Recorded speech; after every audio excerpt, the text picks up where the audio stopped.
¿Podría levantar la mano derecha? Levante la mano derecha. Jura solemnemente que el testimonio que está a punto de dar en este caso será la verdad, toda la verdad y nada más que la verdad. Que Dios lo ayude. Sí, señor. ¿Podría decir y deletrear su nombre y apellido para que conste en el acta, por favor? Reginald Lilburn Wright Jr. R-I-G-I-N-E-L-D. Reginald Lilburn se escribe L-I-L. B de bueno. URA, proyecto. Wright se escribe W-R-I-G-H-T. Y soy Junior. Gracias, señor.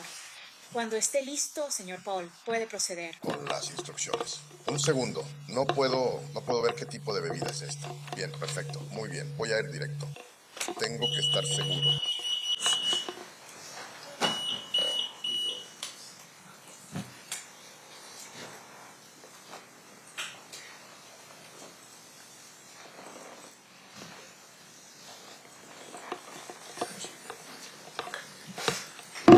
Gracias.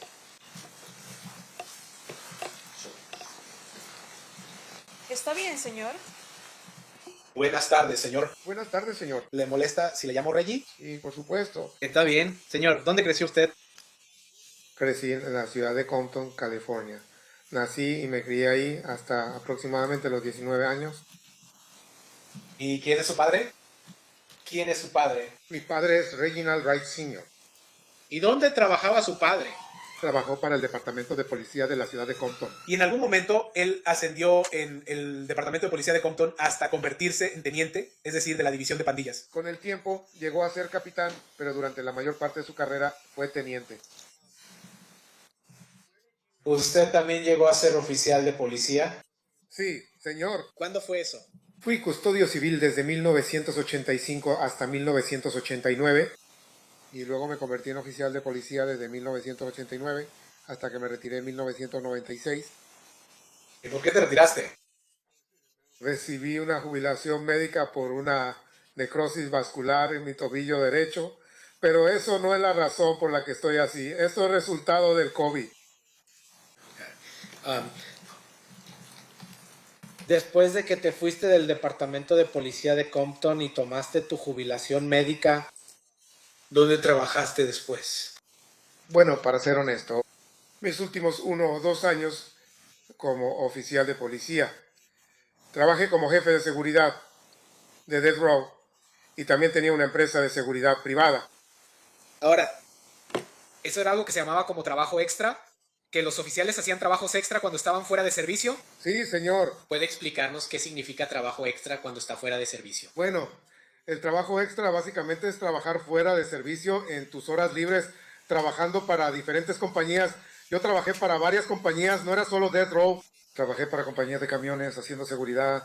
Trabajé en un club nocturno, el Club Raiders, que estaba dentro del Hotel Compton. Trabajé en varias grabaciones de videos. Solo dinero extra aparte cuando estaba fuera de servicio. ¿El departamento de policía de Compton no pagaba bien? Supongo que era un poco joven y codicioso. Sí. Why, o en algún momento dijiste que uno de los trabajos que tuviste fue hacer trabajo extra para Death Row, ¿es correcto? Sí, señor. ¿Y puedes decirnos qué es Death Row? Death Row Records es una compañía discográfica que tenía su sede en Beverly Hills, California. Sí, ¿Y quién dirigía Death Row Records en ese momento?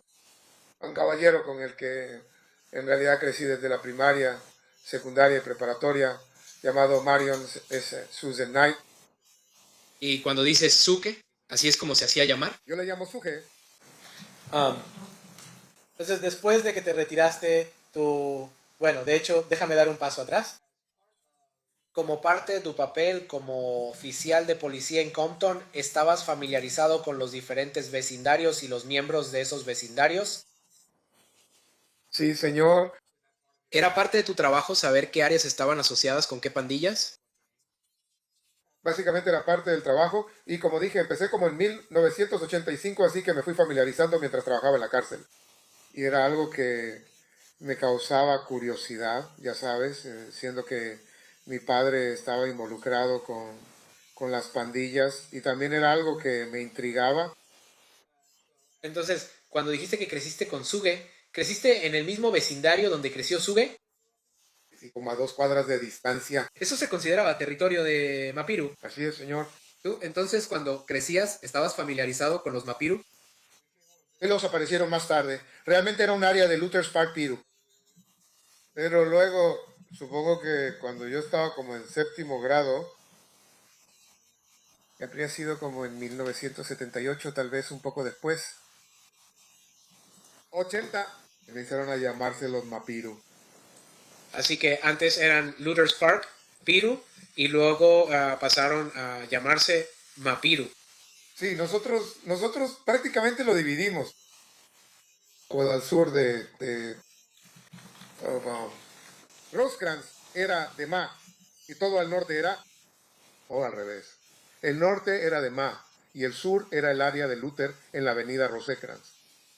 ¿Estabas familiarizado con una pandilla llamada los Southside Compton Crips? Sí, señor. ¿Por qué? ¿Cómo conocías a los Southside Compton Crips? Bueno, al crecer en la ciudad de Compton, todos practicábamos deportes juntos y oía hablar de ellos cuando jugaba en Kelly Park. Béisbol de pequeñas ligas en Compton Northern. Y luego mi tiempo en el 85 como carcelero y después trabajando en las calles de Compton como oficial de policía desde el 89. ¿Estabas familiarizado con alguien que usaba el apodo de Cassidy? Bueno, y he oído hablar de él. No tuve interacciones personales con él en ese momento, especialmente cuando trabajaba en la policía. Había oído hablar de él, sabía quién era, pero no tuve contacto personal con Cassidy en ese momento. Así que era alguien que estaba en tu radar, aunque nunca lo habías conocido y casi no habías tenido interacción personal con él. Había oído hablar de él, principalmente era conocido como bueno, en algún momento fue conocido como un drogadicto, pero después fue conocido como un narcotraficante. Y yo trabajaba principalmente con pandillas. Y realmente no me metía en el nivel de narcóticos en el que él trabajaba. Muy bien. Entonces mencionaste que después de que dejaste el departamento de policía de Compton, formaste una empresa. ¿Puedes contarnos sobre eso? Sí, señor. En el 94, inicialmente estaba usando una compañía de seguridad privada porque yo estaba a cargo de la seguridad para Death Row llamada Cold For. Pero una vez que vi que estaba a punto de retirarme, abrí mi propia compañía privada llamada Rightway Protective Services. Y eso realmente no comenzó hasta alrededor de 1995. Pero en el 94 estaba usando otra compañía privada. ¿Y quiénes eran tus Tuesday cliente? ¿Era solo Death Row o hacías algo más? Tenía un par de clientes como Honda Pasadena, que era una concesionaria de autos, una concesionaria en Compton. Ellos estaban recuperando los autos de la gente y necesitaban un guardia. Pero mi mayor cliente, el 95% de mi clientela, era Death Row Records. Ahora, cuéntame sobre eso. ¿Qué hacías cuando dices que brindabas seguridad o que tu empresa de seguridad trabajaba para Death Row Records o era contratada por Death Row Records? ¿Qué significa eso en realidad? Creció con el tiempo. En el 94, principalmente, solo eran eventos especiales. Y luego tenía un par de policías fuera de servicio o retirados acompañando a los artistas en el 94. En el 95, 96 se hizo un poco más grande. Tenía seguridad en la oficina, en los estudios de grabación, llevando al señor Knight de un lado a otro. Dos con el señor Shakur, dos con Snoop Dogg, el señor Rodus, con otros artistas cuando iban a eventos promocionales como ese. Así que prácticamente podía tener como 10 oficiales trabajando al día. Y cuando dices 10 oficiales, ¿eran personas con las que contratabas o que trabajaban para ti en esto, en este mundo? ¿Eran en su mayoría policías fuera de servicio? Fuera de servicio, reservistas o retirados. ¿Y por qué es eso? Porque podían portar armas ocultas. Ya sabes, donde no está expuesta. Teníamos oficiales con armas visibles en el estudio, pero principalmente los guardaespaldas llevaban lo que estaba oculto. Y escuchamos. Y también para el entrenamiento. Escuchamos a James McDonald justo antes de que subieras al estrado. ¿Sería justo decir que ellos también eran miembros de la pandilla Mapiru alrededor de Death Row Records? Así es. A Luther, Westside, generalmente Pirus de la ciudad de Compton. Y estas pandillas generalmente están asociadas con los Bloods, ¿es correcto? Es correcto, señor. Y entonces, ¿y los Crips son? Quiero decir, ellos... Bueno, déjeme preguntarle, ¿los Crips y los Bloods son una alianza o normalmente están en conflicto?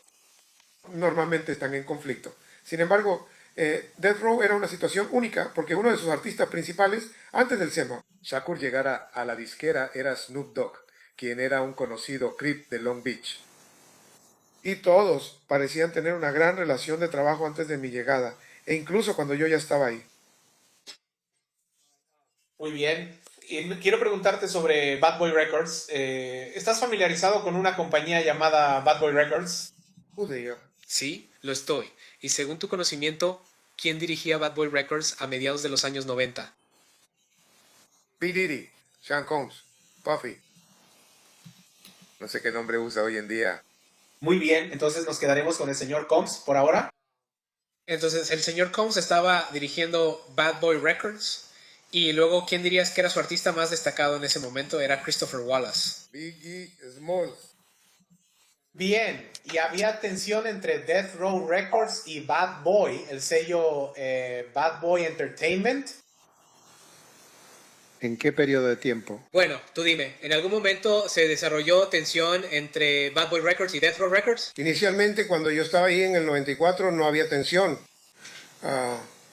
Sin embargo, pasaron algunas cosas en el 95 que generaron tensión entre Death Row y Bad Boys.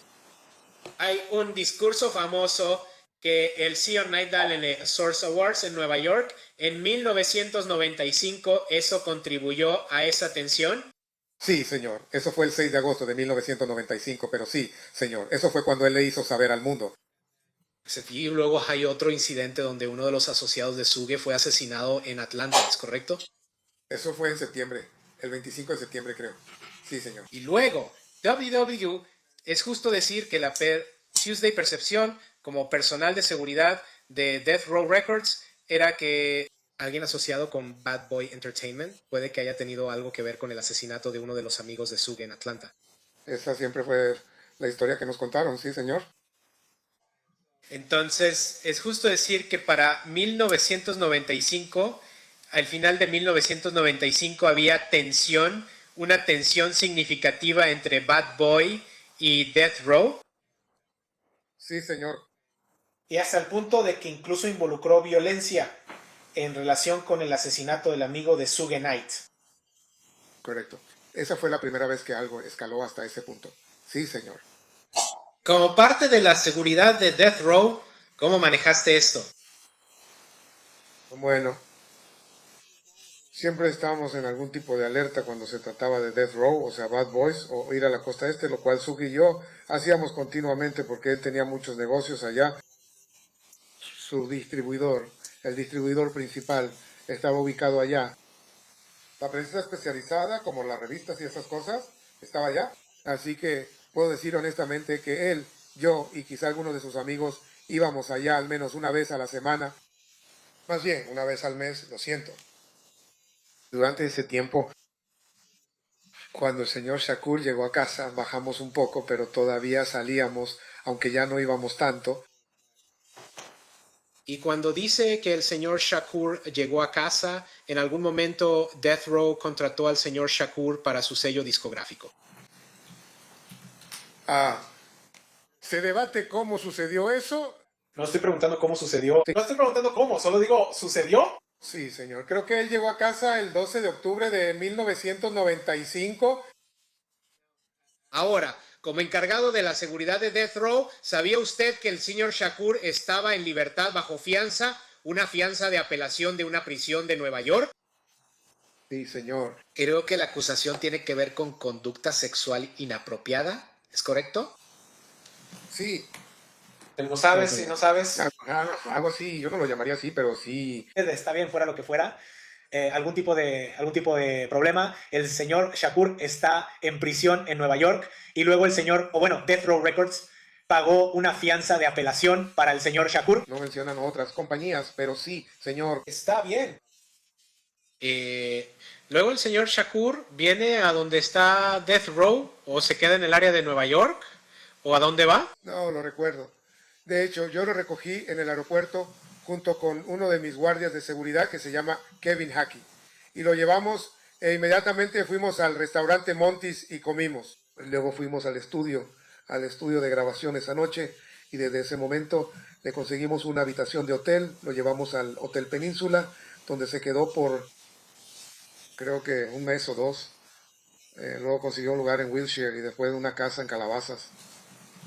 Como jefe de Right Way Security, que fue contratada por Death Row Records, ¿eras responsable de la seguridad de Tupac Shakur?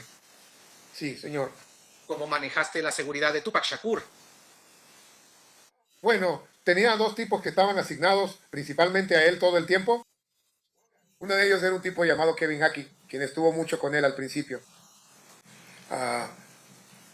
Más adelante, hacia el final, un señor llamado Frank Alexander fue quien también trabajó con él.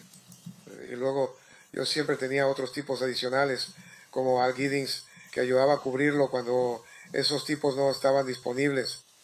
Pero generalmente siempre tenía un guardia de seguridad con él. Después de que salió esta canción en particular, como mayo o junio, aumentamos a 2 oficiales de seguridad. Ahora, mencionaste que salió una canción en particular que cambió la forma en que manejabas la seguridad de Tupac Shakur. ¿De qué canción estás hablando? Era una canción llamada Hit 'Em Up. ¿Y sería correcto afirmar? Esa es canción. Tupac está expresando agresivamente su disgusto por los miembros de Bad Boy Entertainment, así como por otros artistas. Sí, sería correcto decirlo. Y como resultado de eso, decidiste cambiar la seguridad para Tupac o aumentarla. Bueno, yo fui parte de la discusión y al final tuve que aprobarlo, pero estoy seguro de que el señor Knight y posiblemente el señor Knight, Security, tal vez el oficial de seguridad que estaba principalmente con él, todos estuvimos de acuerdo en que probablemente necesitaba otro tipo con él. Está bien. ¿Estaba usted al tanto durante este tiempo de que una pandilla de Compton estaba siendo utilizada por Bad Boy Entertainment cuando venían a la costa oeste? Habíamos escuchado esos rumores y ya sabíamos de eso. ¿Y qué pandilla era esa? Southside Crips de Compton. Ahora, los Southside Crips, esa era la misma pandilla a la que nos dijo antes que pertenecía el señor Davis. ¿Es correcto? Sí, señor. Y cuando digo señor Davis, me refiero a K-Fiddy. Eso es lo que creo que es. Sí. ¿Y hubo alguna vez un momento en que Death Row, tú y cualquier otro elemento de seguridad no oficial que tuviera Death Row, tuvieran algún enfrentamiento con Bad Boy y los Southside Compton Crips? Sí, fue en los Soul Train Music Awards. Anteriormente mencioné que el señor Davis estaba con él. E incluso creo que puede que haya dicho que él era uno de los que estaban cerca del tipo con la pistola. Nunca dije que él era el que tenía la pistola, pero ha estado circulando, ya sabes, en las redes sociales, donde un caballero ha salido y admitido que él fue el que realmente tenía la pistola en ese incidente en particular, de nombre T. Guter. Entonces, tú recuerdas, bueno, te voy a preguntar, ¿cuál es tu recuerdo independiente? Cuéntanos sobre ese incidente. Así que estamos en los Soul Train. ¿Cómo se llaman? Los Soul Train Music Awards. Sí. ¿Y aproximadamente de qué fecha estamos hablando? Abril, mayo del 95. Del 95. Pero no, 96. ¿Está bien? ¿96? 96. Lo siento. Habías mencionado antes la canción Hit 'Em Up.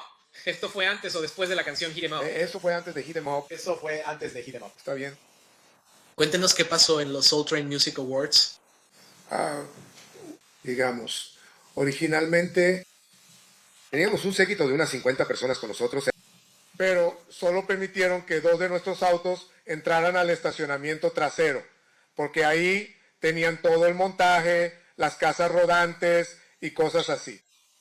Así que entramos por la parte de atrás. El Senior Knight, el señor Shakur y algunos de los outlaws estaban dentro de una Hummer y yo junto con Frank, que era el guardia de seguridad de Tupac, esa noche, señor. El guardia de seguridad de Shakur esa noche, nosotros íbamos detrás de ellos mientras estábamos saliendo del vehículo preparándonos para estacionarnos. El señor Shakur vio a Christopher Wallace y a Puffy con un grupo de personas unos cuantos tipos que reconocí del Southside, Eres ese Quito. y ellos estaban. El señor Shakur inmediatamente se enfureció y empezó a gritar, y hubo una confrontación entre el señor Biggie Smalls y el señor.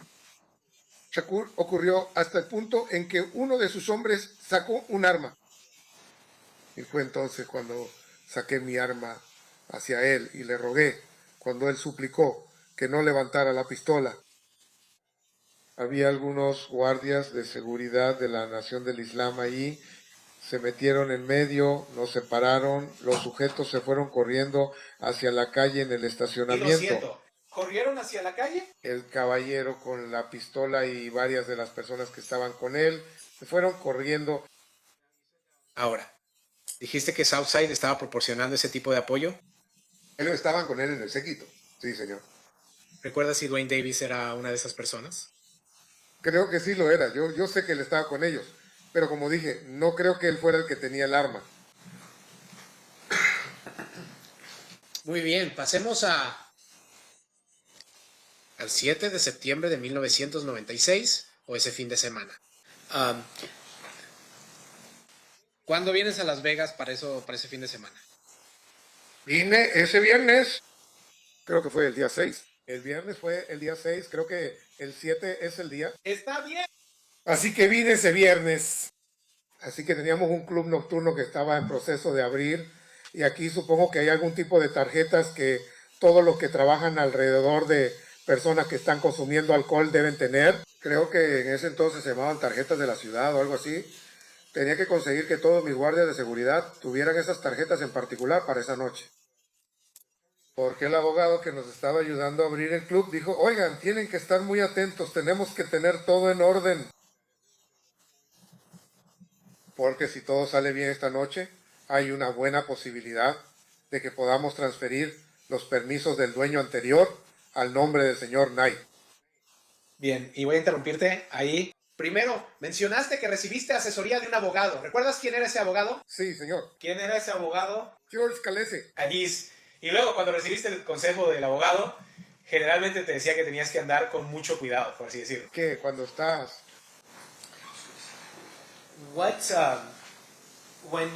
Cuando hablas de andar con mucho cuidado para que el club pueda ser transferido a Suge Knight, el club 662 en ese momento estaba a nombre del señor Knight. No, se percibía que sí lo estaba. La gente lo creía incluso por el cambio de nombre. Disculpe, pero oficialmente no ha sido la documentación, oficialmente nunca se completó, nunca se hizo. Ahora, habla sobre el cambio de nombre. Explícanos un poco sobre el cambio de nombre. Uy, teníamos un letrero y todo eso que decía Club 662. Explícanos qué significa 662. 662 en el teclado de tu teléfono, deletrea la palabra M-O-B, que significa miembros de los Bloods. Bueno, nadie tiene teclados en sus... Se me olvidó eso. Entiendo. Y así, el club mismo, el nombre del club mismo, dejaba claro que era un club afiliado a los Bloods. Así es. Ahora, ¿qué consejo te dio el señor Callis sobre andar con mucho cuidado esa noche para que Suge Knight pudiera obtener la aprobación para administrar ese club? Sé que él aconsejó, y lo principal que salió de esa reunión fue que él aconsejó a todos mis guardias de seguridad, aunque tenían autorización para portar armas, siendo policías fuera de servicio y todo eso, que no debíamos tener armas en nuestra posesión dentro del club. Esa noche, Lo que entendiste, o al menos el consejo que recibiste, era que dentro del Club 662, si estabas trabajando para Rightway Security, no lo hagas. no llevas un arma. Sí, señor. ¿Le comunicaste eso a las personas que trabajan para ti? Bueno, tuvimos una reunión en la oficina del señor Callis. Él lo dijo. El señor Callis lo dijo.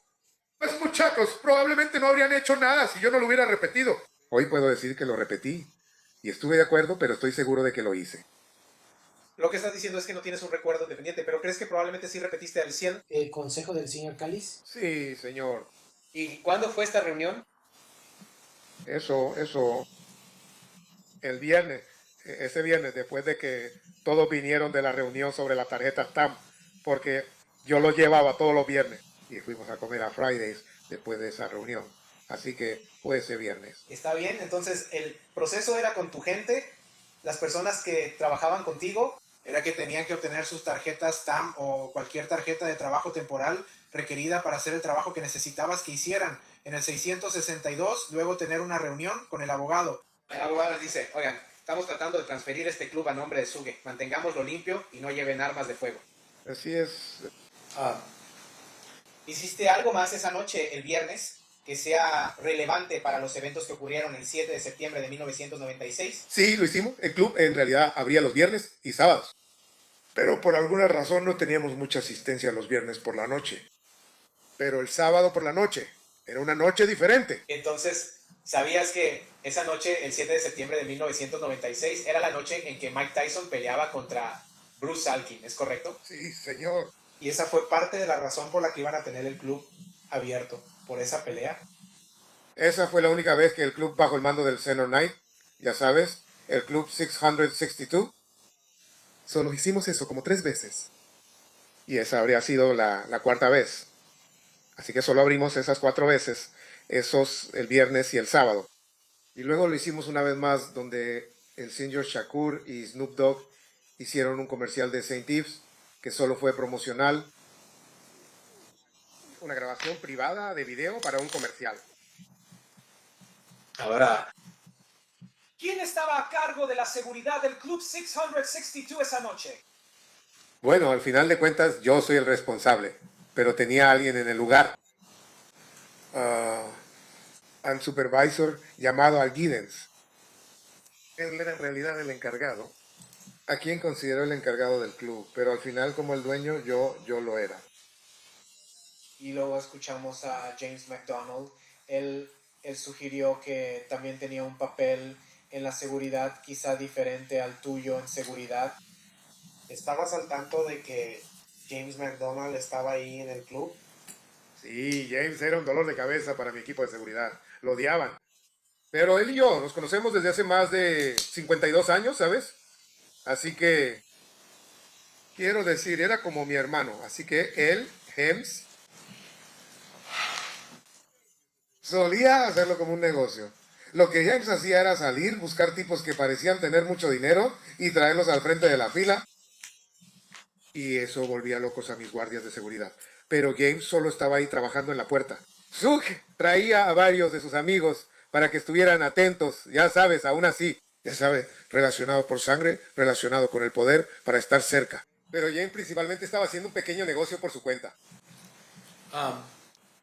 Ahora, en cuanto a ser la persona a cargo o la persona contratada para estar a cargo de la seguridad de Death Row, ¿estaba usted al tanto de que Tupac Shakur iba a venir a la pelea el 7 de septiembre de 1996? Definitivamente ese era el plan. Definitivamente ese era el plan. Y había una razón por la que yo sabía que él tenía que venir, pero definitivamente ese era el plan. Está bien. Bueno, dinos la razón por la que él tenía que venir. Así que todos nosotros, el señor Callis, quien tenía algo planeado, porque por eso teníamos policías fuera de servicio. No sé si estaban fuera de servicio. Ellos estaban en uniforme, así que no sé si estaban trabajando fuera de servicio o si estaban de servicio. Pero nosotros teníamos, mis muchachos eran responsables desde la puerta hacia adentro, mientras que los policías eran responsables de la puerta, el control del tráfico en la calle y el estacionamiento. Y entonces supongo que la manera en que consiguieron esa aprobación fue, bueno, Di que no te quiero. ¿Eras tú, eras la persona responsable del control de eventos o del control de tráfico que hacía el Departamento de Policía Metropolitana de Las Vegas? no señor, ¿Eras tú el punto de contacto? yo era el punto de contacto para el club. Sí, pero tú eras el punto de contacto para el club. Y luego la persona, es justo decir que la persona encargada de lo que fuera control de tráfico, o control de eventos, o control de multitudes, lo que sea, era el abogado George Callis. Él fue quien hizo que fueran al lugar. ¿Está bien? Hizo la llamada para que fueran al lugar. Bien. Entonces tú no fuiste quien llamó a Metro. No señor. Entonces, cualquier cosa que hayas dicho al respecto es solo tú tratando de unir las piezas, asumiendo cómo pudo haber sido esa conversación. Oh, y la única razón por la que lo digo es porque sabía que lo promocionamos como un beneficio para un boxeador retirado, para un oficial de policía retirado. Él era un oficial de policía retirado que estaba promoviendo o tenía algo que ver con el boxeo para los jóvenes o algo así. Así que eso como que suma los puntos positivos que hacen que el Senior Night se vea mejor cuando se transfieren, cuando están tratando de transferirse al club. Oye, también estamos organizando un beneficio. Eso, y también el señor Shakur estaba tratando de cumplir con algunas horas de servicio comunitario que necesitaba. No sé cómo lo lograron en el condado de Los Ángeles. Entonces, el señor Shakur estaba programado para presentarse esa noche en el Club 662, ¿es correcto? Sí, señor. Entonces, nos está diciendo que, según su entendimiento, que el señor Shakur se presentara en el Club 662 en este evento benéfico, le ayudaría a acumular horas de servicio comunitario. Sí, señor. Entonces, ¿cuándo se suponía que Tupac Shakur, vendría a Las Vegas? Bueno, siempre venían ese sábado. Sé que llegaron como a las 4 p.m. ese sábado, pero si estaban programados para llegar antes o no, no estoy seguro. Luego, en algún momento... Bueno, ¿quién era el de seguridad de Tupac ese sábado? El señor Alexander, pero él estaba allá afuera conmigo consiguiendo los autos de alquiler y todo eso. Señor Shakur en realidad llegó con, supongo, su prometida y algunos miembros de los Outlaws. ¿Y quiénes son los Outlaws? Los Outlaws son, en realidad, un grupo de personas, pero es un grupo de raperos que trabaja con el señor Shakur y a quienes él estaba tratando de ayudar para que iniciaran sus carreras. ¿Y Malcolm Greenwich era uno de los miembros de los Outlaws? Sí, señor. Y creo que él usa el nombre EAE Edit. Es correcto, señor. ¿O Katari Cox? ¿Él era uno de los miembros de los Outlaws? Sí, señor. Y luego Afula, siempre me equivoco con el nombre, pero el señor Afula, ¿también era uno de los miembros de los Él forajidos? también lo era. ¿Está bien? Y usted dijo que el señor Alexander era la persona que se suponía que debía estar trabajando en seguridad o la persona asignada para la seguridad del señor Shakur, pero que él estaba con usted. Entonces, el sábado, ¿alguien estaba con el señor Shakur? No, señor. Y usted mencionó antes que, después de que salió la canción Hit 'Em Up. Y eso fue probablemente, ¿qué? 3, 4 meses antes de esto, usted asignó 2 oficiales de seguridad al señor Shakur. Es correcto. Entonces, ¿dónde está el otro? Bueno, ese era el cieno, Kevin Hackey. Él también estaba programado para asistir y acompañarlo. Y de hecho pensé que él iba a estar con él, que iba a venir con él, porque normalmente estaba con él. Ya sabes, él y el señor Alexander, ellos más o menos decidían quién iba a estar con el señor Shakur. Y por alguna razón, él no se presentó.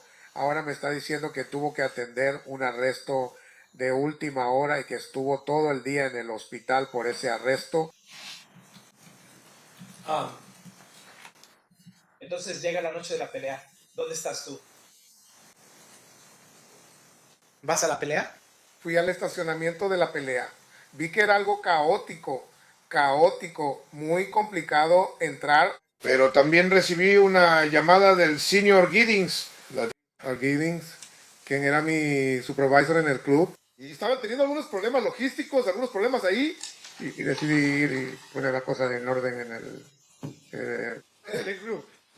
Así que llegas al estacionamiento del MHM, ves que está un poco loco y decides ir al club 662.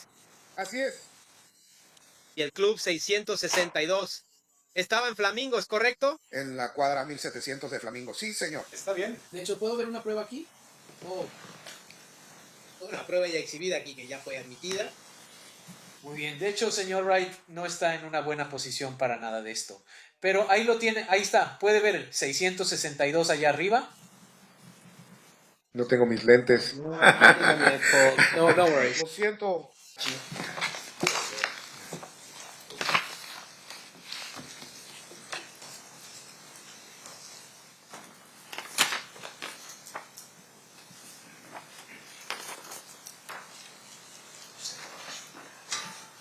Empuja el empujador. ¿Quieres empuje el empujador? Sí, solo voy a detener esto por un momento, de verdad. Mira, hay un club 662 en rojo en este mapa, ¿lo ves? Sí, señor. Se la presenta con precisión lo que era el club 662. Sí, señor. Entonces sales del Strip de Las Vegas y te diriges al club 662. Así es, señor. ¿Fue así? ¿Te encargaste de los asuntos logísticos en el club 662? Bueno, supongo. Estoy seguro de que lo resolvimos. Sí, señor. Y luego el Club 662, ¿te quedaste en el Club 662 o regresaste al strip esa noche? No, me quedé ahí todo el tiempo ¿sabes? Hasta que fui contactado por otras personas. Bien, entonces vamos a empezar. Antes de llegar ahí, ¿estaba el 662 muy lleno esa noche o estaba más tranquilo? Los clubes generalmente no empezaban a llenarse hasta como las 11 de la noche. Creo que estábamos ahí como a las 8:30. Así que eventualmente se llenó, pero no diría que estaba súper lleno en ese momento. Y luego dijiste que estabas ahí y luego algo cambió. Bueno, todos sabemos que el 7 de septiembre de 1996 Tupac Shakur fue baleado y el señor Knight al menos fue rozado en la cabeza por una bala. ¿Te enteraste de eso? Sí, señor. ¿Cómo te enteraste de eso? ¡Los caballeros! ¡Bontry! Su verdadero nombre era Alton McDonald. Y un caballero llamado... Bueno, su verdadero nombre es Roger Williams, pero su apodo es Neckbone. Entraron al club y vinieron directo hacia mí. Fue como, Reggie, Suge. Acaban de dispararle a Pac a la vuelta de la esquina. Pensé que me estaban jugando una broma porque decían, ¿dónde está Reggie? Ya sabes, porque yo no estaba con él.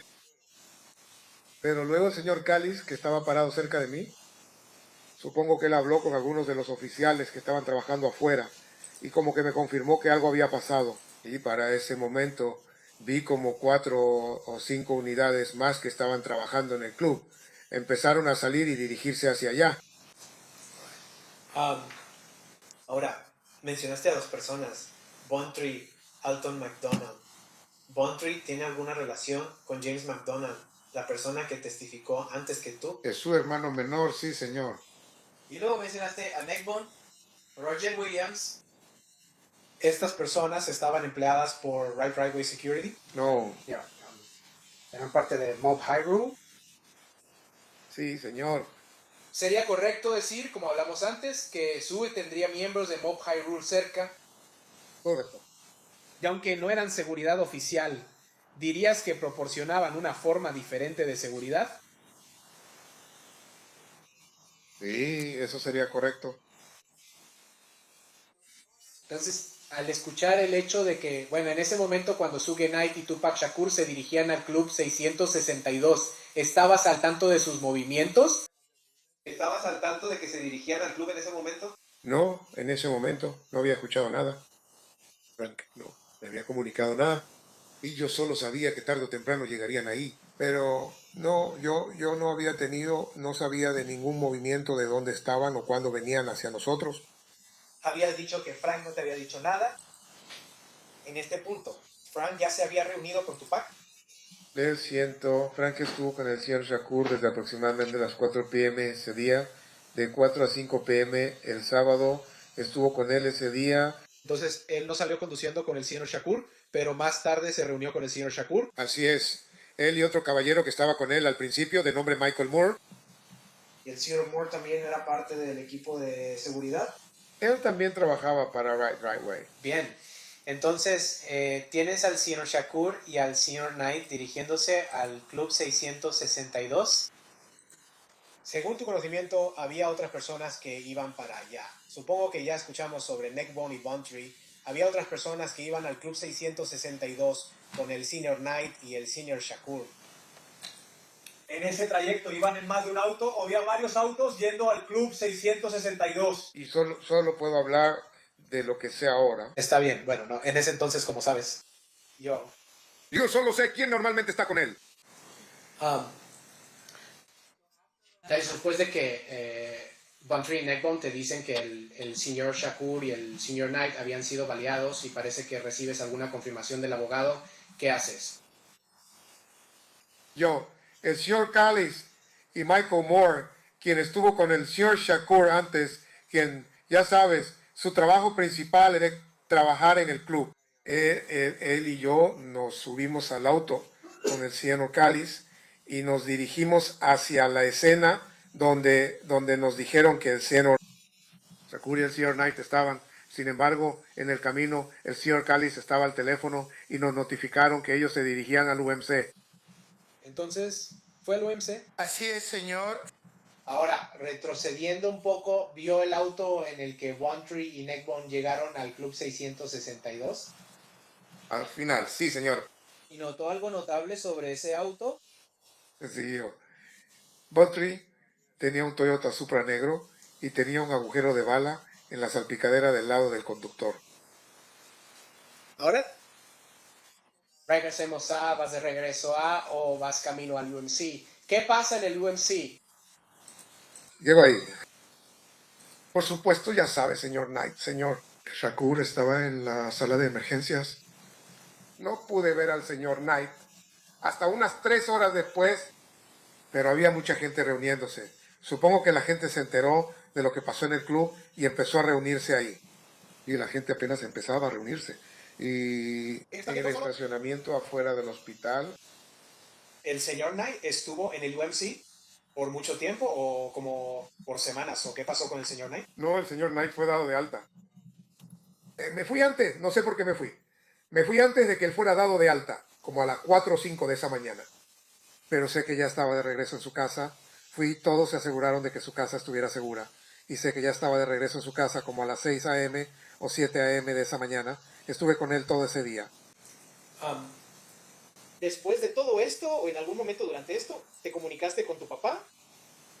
Sí, señor. ¿Cómo lo haces? Por teléfono. Lo llamé un par de veces durante esa noche. Le conté lo que le acababa de pasar a Subik y al señor Shakur. Sí, fue algo estresante para mí. Lo llamé varias veces esa noche. ¿Cómo te comunicabas con él? Por celular. ¿Tenías un celular en ese momento? Sí, señor. Está bien. ¿Y tú? ¿Hubo algo que sentiste que tenías que comunicarle para que supiera lo que podría pasar al día siguiente en Compton?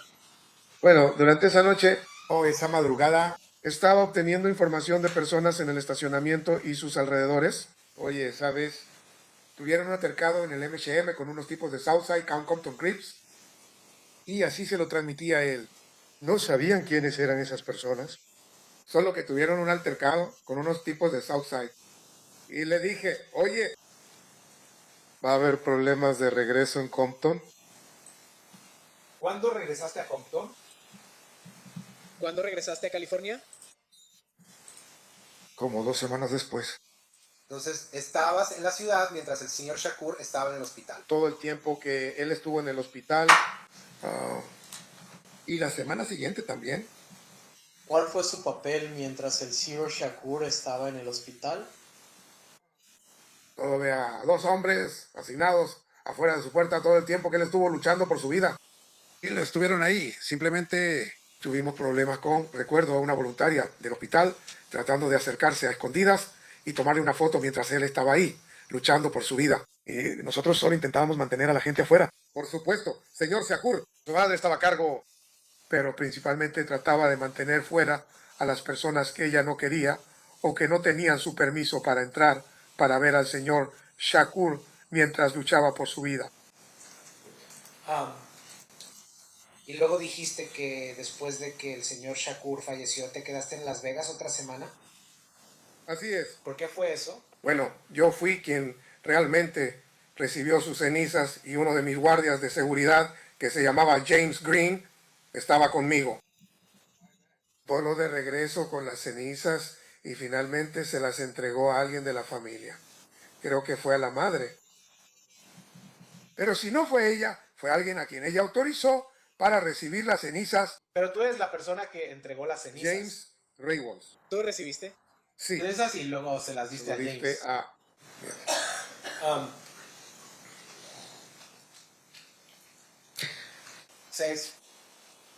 Quiero preguntarte esto directamente. ¿Tuviste algo que ver con el asesinato de Jamal Shalor? Absolutamente no.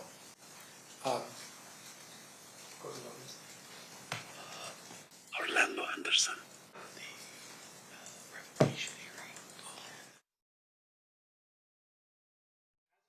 Con el resultado de la golpiza a Orlando Anderson en el MGM Grand, ¿hubo algún proceso legal que involucrara al Sr. Knight?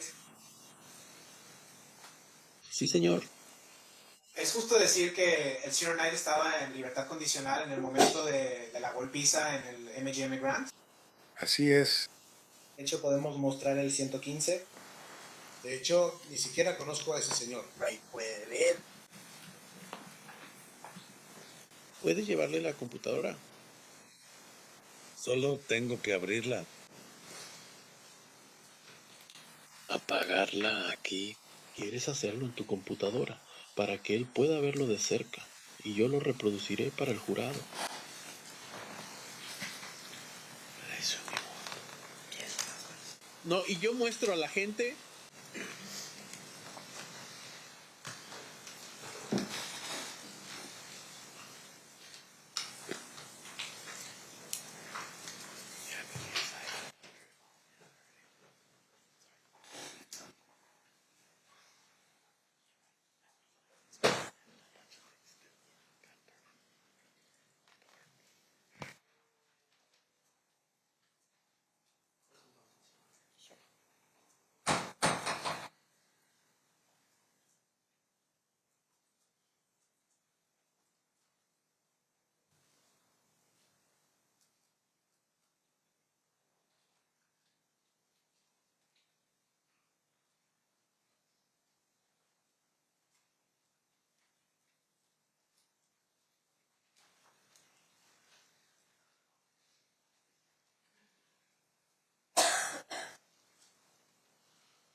Eso el único. es todo.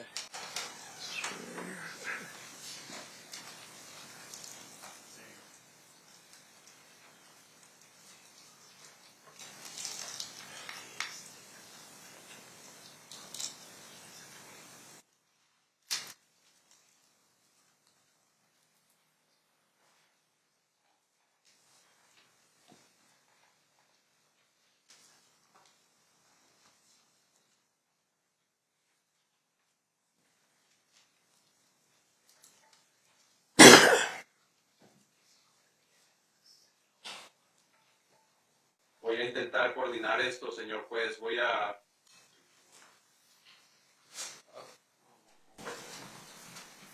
Mostrárselo de cerca, señor Wright. Mientras el señor Di Giacomo se lo muestra a los miembros del jurado. Dijo Señor Di Giacomo, 704, dijo, ¿quiere empezar? Para que conste. Para que conste, esto es eh, la prueba 115B del Estado en 7 minutos y 4 segundos.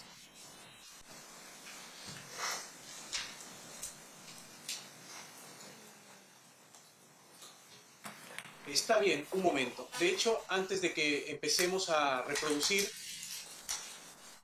Señor Wright, ¿ha visto usted el video de MCM antes? sí, señor. Iba a decir que lo ha visto más de una vez. Sí, señor. Y también en parte porque fue parte de un procedimiento de revocación que involucraba a Subnight. Es correcto. Ahora le voy a mostrar el 115B comenzando en el 7.04. Estoy haciendo clic. Un segundo. Todavía no. Estoy haciendo clic ahora. abajo. ¿Es este el video que has visto antes? Así es, señor.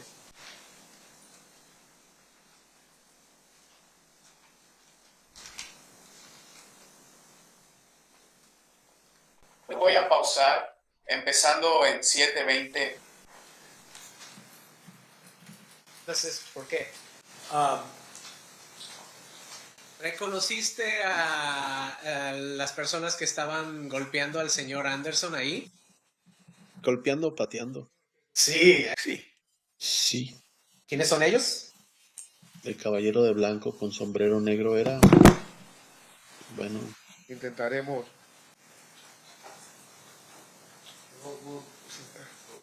Hay que coordinar esto otra vez.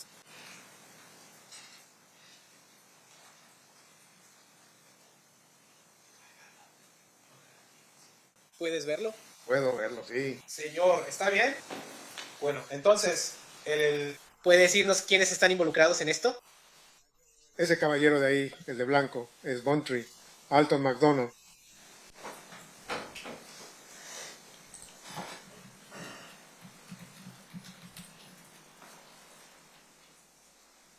Parece que hay alguien con una camisa dorada. ¿Quién es? Parece ser el señor Shakur.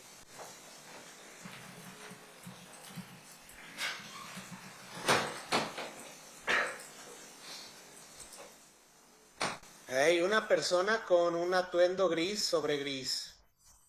Parece. ¿Sabes quién es? La persona que vi, que está justo frente al señor McDonald ahora mismo, es Roger Williams. Ahí está bien. Pensé que era azul.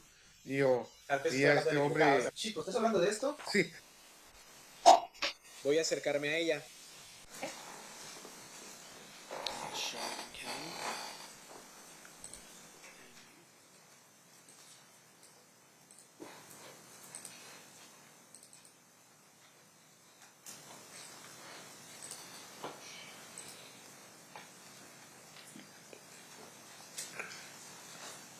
bueno, ese es el señor Knight. Y luego ese es el señor Williams. Y entonces ves al señor Williams, al señor Knight, al señor Shakur. Esas son las personas que usted puede ver en esta parte del video.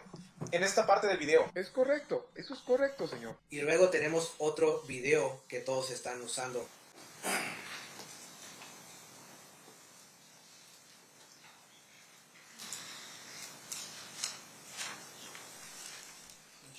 ¿Puede ver eso? Puedo verlo. Pero eso es todo, de todos modos.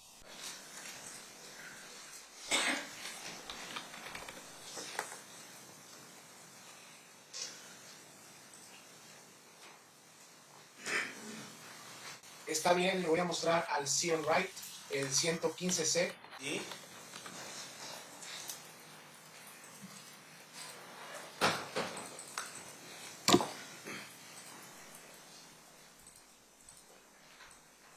El señor Shakur, el señor Knight, un tri.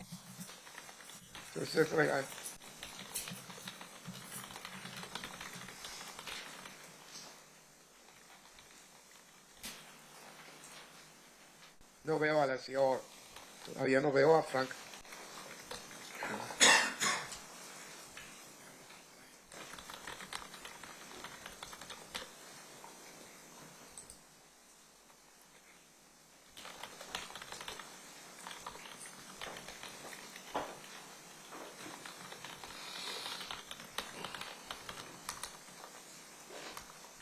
Bien, ahí está el señor Alexander, ese que no tiene mangas en su camisa. Ahora él está liderando el grupo. ¿Viste a Trayvon Lane? Ah,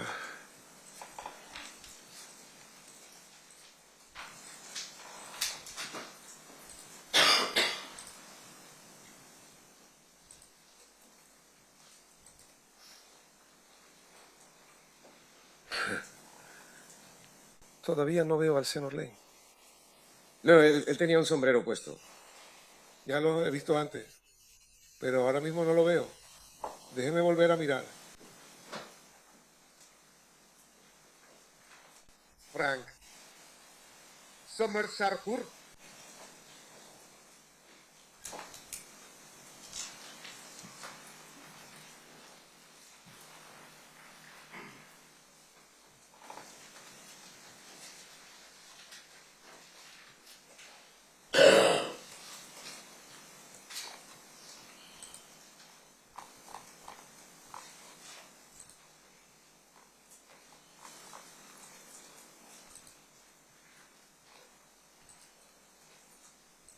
Lo siento, no veo al señor Lane, lo siento.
pedirle que se concentre en las personas que están saliendo en este momento?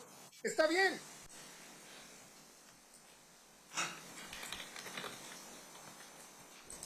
Ahí mismo, arriba a la derecha. Sí. Entonces, ¿lo ves Sí, irse? sí.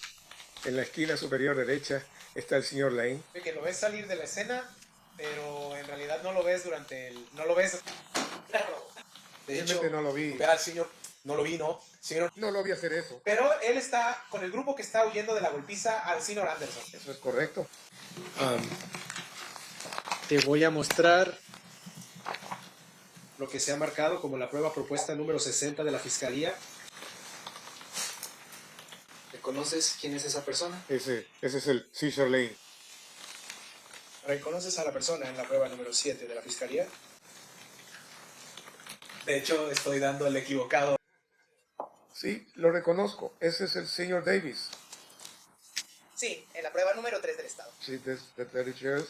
Ustedes ready. Y por último le voy a mostrar lo que ha sido marcado como la prueba 72 del estado. ¿Reconoce lo que hay ahí? Sí, es una cadena.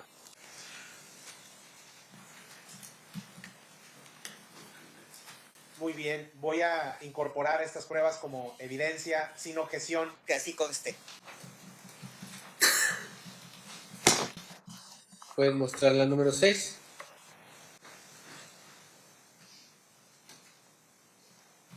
Esto es el 6 de marzo, creo que es 063. Ahí tienes. ¿Es esa la persona que identificaste como Trayvon Lane? Sí, sí, señor. ¿Puede continuar? Gracias, su señoría. Señor Wright, ¿sería más fácil mirar el monitor en el estrado de los testigos o puede verlo mejor ahí? Imágenes de este tamaño las puedo ver de ambas formas. Bien, muy bien. Ahora está viendo la prueba número 60 de la Fiscalía. ¿Quién es esa persona? Ese es Trayvon Lane. Right. Señor Giacomo, ¿le importaría poner la prueba número 62? Mostrándole la prueba número 62 del estado, ¿quién es esa persona? Ese es el señor Davis. ¿Le importaría mostrar la prueba número 63? Le estoy mostrando la prueba número 63 del estado. ¿Quién es él? Ese es el señor Anderson. Y luego hablamos brevemente sobre eso, así que solo quiero mostrarlo. Le muestro la prueba estatal número 72. ¿Qué es eso? Y esta es la muerte de Chai Medellín. Hablaremos de eso en un minuto. Pero estábamos hablando de la golpiza a Orlando Anderson en el MGM. El señor Knight estaba en libertad condicional en ese momento que mencionaste. ¿Es correcto? Así es, sí. Y luego, después de que regresaron de Las Vegas al área del sur de California, el señor Knight tuvo un problema legal como resultado de su supuesta participación en esa golpiza. Así es, señor. ¿Y puede explicarnos eso? Ya se habían reunido. Inicialmente ya se habían reunido, dijeron que para unas 30 pruebas que él hizo con su oficial de libertad condicional. Pero mientras aún estaba bajo custodia, luego le agregaron el cargo de que violó su libertad condicional por agredir al señor Anderson. Sé que está en libertad condicional, aparece en video, al menos aparentemente participando en la golpiza a la señor Anderson, y por eso se le acusa de violar su libertad condicional. Así es. Señor, ¿y usted participó en la preparación para la audiencia del señor Knight sobre la violación de su libertad condicional? Con su abogado, el señor Kanner, asistía a varias reuniones, ¿sí? ¿Y luego está al tanto de una reunión con el señor Anderson? Así es. ¿Puede contarnos sobre eso? Así que lo conocimos en la oficina de su abogado, el señor E.E.D. Fall. Creo que su oficina estaba en Seal Beach y nos reunimos con él. Los abogados tenían un acuerdo donde supongo que iban a llegar a un arreglo o algo así para... Y el señor Anderson viniera a testificar a favor del señor Knight, donde creo que el acuerdo era de unos $60,000, porque algunas personas de Death Row lo habían agredido y parte del dinero se guardó para que él viniera a testificar a favor del señor Knight. Bien, solo para aclarar antes del señor Antes de la audiencia de revocación del Senior Knight, hubo una reunión con Orlando Anderson, la persona que fue golpeada en ese video. ¿Es correcto? Es correcto. Y luego hubo un acuerdo de que $60,000 cambiarían de manos entre Suge Knight o Death Row o algún aspecto de ese lado al señor Anderson. ¿Es correcto? Es correcto, pero eso se hizo entre los abogados, el señor Kanner, que también estaba presente, y el señor Fall. Está bien. No estoy diciendo que usted sea la persona que hizo eso, solo digo que eso ocurrió. Eso fue en la reunión, Norris, Anderson y yo, quien era el gerente general de la empresa en ese momento. ¿Está bien? Y luego, en esa audiencia de libertad condicional, es justo decir que el señor Anderson dijo que el Senior Knight solo estaba tratando de detener la pelea y no participar en la pelea en absoluto. Ese fue su testimonio, ¿sí? Y eso fue después de que recibió los $60,000. $60,000, esa parte no la sé. Eso No fue sé si después del acuerdo. Era un acuerdo en lugar de... Está bien, entonces es justo decir que el juez desestimó el testimonio del señor Anderson y revocó la libertad condicional del señor Knight. Aquí estoy yo. Bueno, ¿el juez le creyó al testimonio del señor Anderson? Bueno, el señor Knight posteriormente violó su libertad condicional y recibió una sentencia de 9 años. Y como resultado, cuando el señor Knight fue encarcelado por esos 9 años, ¿quién dirigía Death Row? Después de unos 4 o 5 minutos de su encarcelamiento, yo me convertí en el gerente general de la empresa. Mostramos lo de Death Row. ¿Cómo le llamas a eso? Colgante. Colgante. Mostramos el colgante de Death Row. ¿Puede contarnos sobre la distribución de los colgantes de Death Row a varias personas que estaban asociadas con Death Row? Principalmente los artistas los recibieron y luego a los asociados cercanos del Senior Knight se les entregaron a diferentes personas como regalos de Navidad en 1995. ¿Sabías si Trayvon Lane había recibido un dije de Death Row? Sí, él era uno de ellos, señor. Y normalmente se usa en una cadena alrededor del cuello. Así es, señor. Bien, señor Sint, contrainterrogatorio. Gracias. Señor Wright, ¿usted y yo nos hemos conocido antes? No, señor. Usted tiene un podcast, creo, ¿verdad? Un canal de YouTube en el que hablo. Estoy seguro de que probablemente anticipa la siguiente pregunta. En su canal de YouTube ha hablado un poco sobre mí, por ejemplo, ¿verdad? Así es. Y tú también has hablado sobre mí. Sí, entonces, en cuanto a tu podcast o canal de YouTube... Y, de nuevo, no creo que haya sido nada despectivo. Era más como que él nunca ha llevado un caso penal, o creo que dijiste algo como abogado de Hollywood. Creo que dijiste algo así, ¿verdad? Bueno, sí, Débora. He hecho como 10 entrevistas en los últimos 2 meses, así que puede que haya dicho algo así. Ahora, en cuanto a lo de tu podcast, está bien en este momento. En algún momento, de hecho, le dijiste a Keith que, oye, él realmente puede ganar dinero haciendo lo de YouTube. ¿Recuerdas eso? No fue exactamente así, pero sí, le pasé su número a algunos canales de YouTube después de que él y yo tuviéramos esta discusión sobre hacer algo en mi canal donde me negué a pagar. No, le voy a dar dinero a alguien que creo que es el asesino de Tupac. Tuviste una entrevista con el Senior Monk, ¿recuerdas eso? Detective Monk, sí, señor. ¿Era detective en ese momento? Sí, lo era. Bien, entonces él era detective en ese momento, se sentó contigo y tuviste una conversación con él. Y básicamente le dijiste que habías aconsejado al KPD sobre, no sé, cuánto se puede ganar haciendo cosas en YouTube. ¿Recuerdas eso? No, no recuerdo eso. Ahora, ¿no recuerdas eso o no recuerdas la conversación? Eso. Recuerdo a Kevin Koff. Decir que puede ganar $5,000 o $10,000, no tuve ninguna conversación así con el detective Moss. Moss, así que no sabes o no recuerdas. Solo quiero asegurarme de que estamos siendo claros aquí. Recuerdo haberme reunido con la detective Moss. Sé que soy yo quien empezó a pasar el número del señor Davis para hacer más entrevistas y lograr que hablara. Sí. Bien, entonces cuando le diste voluntariamente a la detective Moss el número de la KPD, dijiste, le conseguí un par de entrevistas. Y porque te lo prometo, si alguna vez escuchan, le prometí que lo haría. Sabes, hablamos mal el uno del otro, pero ya sabes, te voy a ayudar. Yo como que conozco a todos estos youtubers de aquí, así que suelo conectar a la gente con ellos. Cito, ¿quieres ganar algo de dinero? La palabra con N, fin de cita. Y luego, la pregunta la hizo el detective Moss. Entonces, ¿cuánto te pagan por tus entrevistas? Y tú respondes, me pagan como $2,500, $3,000 por programa. ¿Recuerdas eso? Eso es correcto, sí que puede que haya dicho eso. Ahora también dijiste $5,000. $5,000. Dije mi F.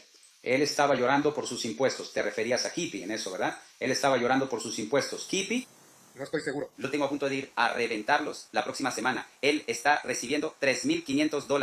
$3,500. Así que te pagan porque ellos obtienen vistas. Ellos reciben dinero, hermano. En YouTube, por cada millón de vistas que tienes, te dan como $6,000 a $10,000. Y ese es el canal. Está bien. No, la persona no. Y luego, una vez más, estoy hablando de youtuber. Así que si haces un montón de ellos y consigues $100,000 y los dividen en segmentos de 5 o 10 minutos, y puedes obtener segmentos de 15 segundos de mí. Y si consigues que 200,000 personas lo vean, puedes ganar entre $8,000 y $10,000, $10,000 con eso. A mí. Y tú solo me diste $2,500, $3,000. ¿Recuerdas haberle dicho eso al detective Monk? Estoy seguro. Eso no es una declaración precisa. Así que estoy seguro de que lo hice. Y una vez más, está claro que hay un negocio con YouTube, ¿verdad? Así es, señor. Entonces, cuando publicas algo en línea, lo haces con la esperanza de que te van a pagar por eso. Sí, y eso no empezó hasta como 2021 o 2020, sí, después del COVID. Ahora, con respecto a tu papel aquí, eras el jefe de seguridad de Suge Knight. Correcto. Y quiero asegurarme de que estoy siendo claro. ¿Dónde creciste en Compton? Quiero decir, mi dirección es... ¿Dónde está eso en términos de...? Porque estamos asumiendo, y tú podrías decirle a este jurado lo contrario, que donde sea que creciste o cuál sea tu calle, por defecto eras parte de cierta pandilla o grupo. Nunca fui parte de una pandilla, siempre quise ser policía cuando era niño. Sin embargo, los chicos con los que crecí, con los que jugaba en el arenero, con los que practicaba deportes, sí, ellos eran afiliados a Mob Pirú. Está bien.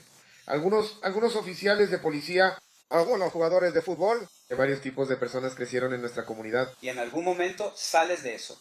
Te conviertes en oficial de policía. Pero nunca estuve en eso. Está bien. Tú, de acuerdo, gracias por corregirme, fuiste oficial de policía durante unos 5 años. Del 90 al 96, 6 años, sí. Y tú tienes que retirarte por motivos médicos.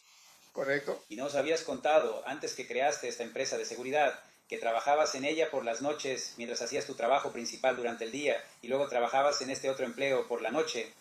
Eso es correcto. Y ese negocio secundario se convirtió en tu trabajo de tiempo completo cuando dejaste de ser oficial de policía. Así es, señor. Y entonces, en cuanto a quién le prestaba servicios, tu principal cliente era Death Row Records. 95%. Así es. Señor. Y en esencia, quiero decir, este era su cliente número 1, ¿verdad? Estoy de acuerdo con usted. Y usted pasó mucho tiempo con Suge. Con el tiempo eso creció, pero sí. En el 94 no tanto. 95. 96, sí, señor. Está bien. Y usted le proporcionaba servicios de seguridad a Suge, ¿verdad? ¿Para Suge o para su empresa? Para la disquera Death Row. Así es, señor. Y usted creó, de hecho, había creado una empresa específicamente para el aspecto de seguridad, ¿verdad? Eso es justo. Eso es lo correcto. La manera correcta. Servicios de protección. ¿Servicios de protección? ¿Está bien? Ahora, mientras haces eso, nos compartiste un poco sobre algunas de las cosas que habías hecho. Y nos compartiste que hubo problemas de política más que nada hubo algo que pasó en una de las ceremonias de premiación. Hablaste de eso, ¿verdad? En el Soul Train, así es. Y dijiste que en ese incidente del Soul Train, que Kiringit estaba presente cuando otro tipo mostró una pistola o algo así. Así es. Pero no fue tu cliente. Y una vez más, tu guardia de seguridad, tu ex policía, ¿alguna vez reportaste ese incidente a la policía? Los huyeron. De hecho, la policía detuvo al sujeto afuera de la puerta o hacia la puerta. ¿Qué le pasó? No lo sé porque yo estaba más interesado en meter a mis clientes a la ceremonia de premios. Y tu padre, solo para refrescarme la memoria, era teniente en ese momento en Compton. ¿O era capitán? Compton, en ese momento, él era teniente, un teniente. Señor, y su función y de lo que era responsable eran las pandillas en Compton. Así es, señor. Entonces habría sido información que él tal vez habría obtenido o que usted le habría dicho. Eso es lo que la gente no entiende sobre las fuerzas del orden. Compton es una ciudad que está a unas 8 o 10 millas de... Bueno, por eso la USC es donde ocurrió el incidente. Eso está a unas 20 millas de Compton. Por eso el departamento de policía de Compton y el de Los Ángeles no comparten información entre sí como la gente cree que pasa en las fuerzas del orden. Correcto, pero estás hablando de alguien que es de Compton. ¿Estás diciendo que ese tipo o esa persona que es de Compton estuvo presente en ese evento en particular? No fue algo importante. Solo un tipo que se topó con un policía. Entonces, en tu opinión, no se trata de esta idea de que es algo de pandillas. Solo es un idiota con una pistola y exhibiendo una pistola, ¿verdad? Estoy de acuerdo contigo. Y así. Pero también protegerán Bad Boy Records. Hablaremos de eso en un segundo. Pero en cuanto a tu papel en tu empresa, tú en algún momento... Tú, obviamente, ahora estás trabajando con SEG y hiciste esta idea con Death Row o Death Row Records de que puede haber como, ya sabes, tensión en el aire. Había algo sucediendo durante ese periodo antes de, ya sabes, septiembre de 1996, que te hacía pensar, oye, necesito asegurarme de que Death Row Records esté protegido. Siempre había un elemento por los incidentes cuando sales a los clubes nocturnos, la escena de fiestas. Siempre hay algún problema. Sí, y... Desafortunadamente... Y porque estás tratando con alguien como Suge Knight y en ese momento cualquiera de las otras personas que trabajaban para él, como los artistas, ¿verdad? Estás hablando de Snoop, estás hablando de Tupac. Que tendrías la seguridad adecuada para protegerlos, como por ejemplo de los fans y ese tipo de cosas. Yo lo llamaba mi sello, era ser buenos testigos. El señor Knight acaba de pasar por una situación con uno de sus artistas, Snoop Dogg, que estaba siendo juzgado por asesinato. Y al final lograron ganar el caso. Pero recibieron un fallo cuantioso principalmente por la preparación o la falta de preparación del guardia de seguridad que estaba actuando como tal y que disparó y mató a la persona. Fue así. Y entonces cuando tienes una empresa grande como la que tenía el señor Knight, yo pensé que era lo mejor y él también lo pensó. O tal vez sus abogados, no lo sé, su sello discográfico. Eso, vamos a rodearte de gente profesional. Y así que en su mayoría tu práctica era contratar personas que fueran policías fuera de servicio o policías retirados. Así es, señor. Y usted hacía eso porque estaban debidamente capacitados y podía confiar en su criterio. Eso y mi sello era ser un buen testigo. ¿Entiendo? Sí. Sí, señor.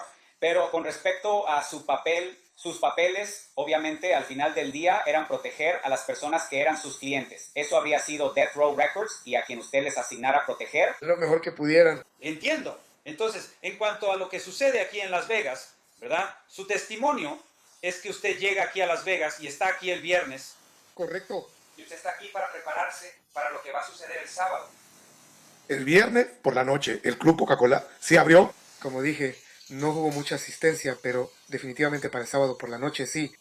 Señor, y de hecho Tupac y Suge no llegaron hasta el sábado de todos modos. No llegaron hasta el sábado.